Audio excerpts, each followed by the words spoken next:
begun. So I'm going to take you on a journey. I'm going to try and show you to the best of my abilities with my tripod, because my tripod unfortunately is old and I need to purchase a new one, but this is about as high as I can get it to go from off the ground.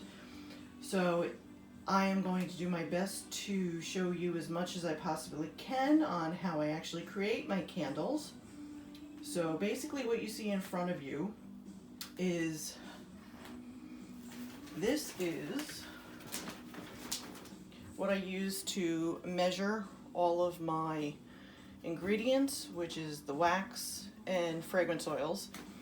I use Dixie cups to measure my oils, but the only thing is with Dixie cups, the fragrance oil actually absorbs into the paper, so you have to do seconds before you put it into the actual wax.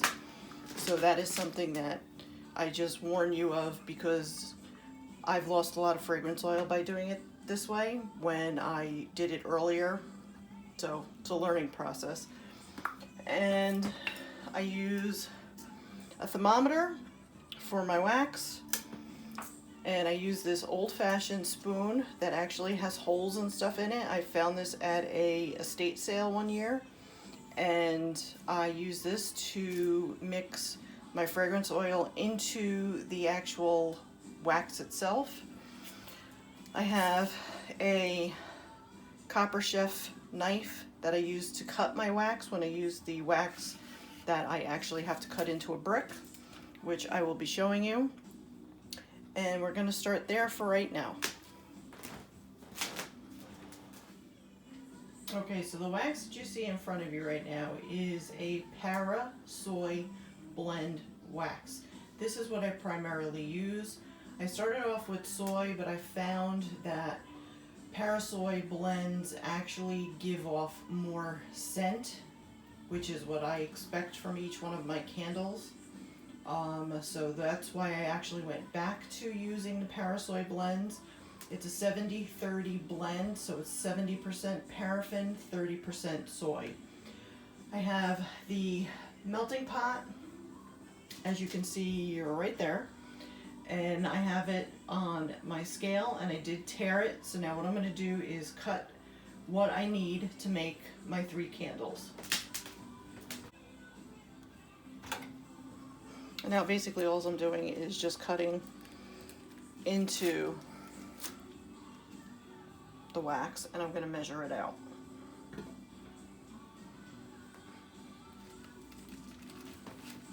Now on the counter what I have is, I have wax paper, and I have a towel that I use just for candle making, which comes in very handy when you have a hot pot of wax.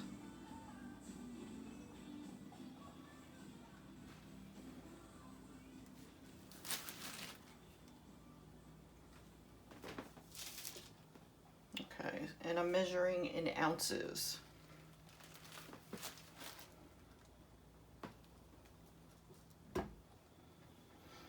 Alright, so you see what I'm doing as of right now. I will not bore you to death, so I'm going to get to where I need to go, and then I will show you the next step. So the next step is, I've measured out all of my wax. Now I am in the process of heating up my double boiler. This is a pot that I use with the water in it. So I will bring it to a slow simmer, and then I will add my wax to it, and then we'll start the wax melting process. When you don't have one of those big melters or anything like that, it does take a while for the wax to melt. So it is a slow process. So that's why sometimes when I make just 3 candles, it can take me anywhere up to 2 hours to create just 3 candles. So when you see that small businesses charge a lot more for their candles, you see what goes into making a candle with these steps that I'm going to be showing you. So you'll understand the reasons why we do charge the prices that we do charge.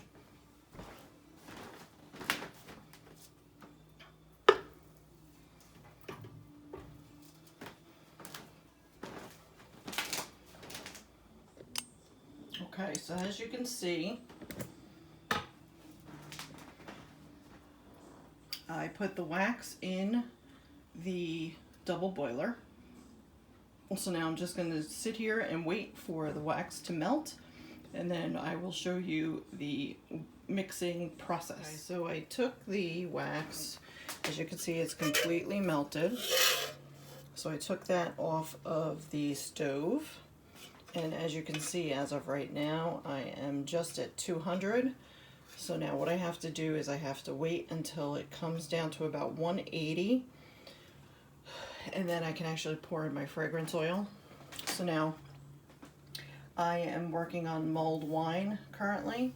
So what I did was I have my wick holders in the jars, and now I am going to pour in my fragrance oils. So I'm going to put on this, and as you can see, it's on ounces, and I don't have to tare it, but you would tare it to bring it to 0. And what I'm going to do is I am going to put you down for a minute, and I'll be right back. So I am just starting to come down. I just actually added in the fragrance oil. So I'm going to take this out. And as you can see, what I'm going to do is I am going to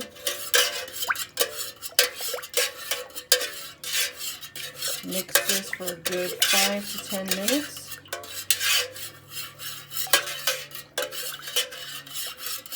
And then once that's done, I will be back. I have to figure out what fragrance oil color, or I should say what candle color I want to use for this. It's probably going to be red, so I'll be adding the chips into here. Okay, so this is a block of color. It's basically like a crayon, I guess you could call it.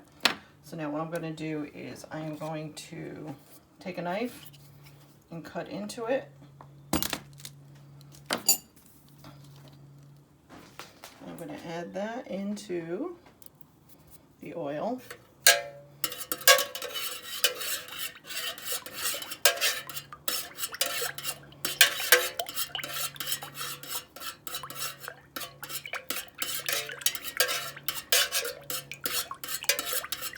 And I think we're going to do just a little bit more. I have a little bit more.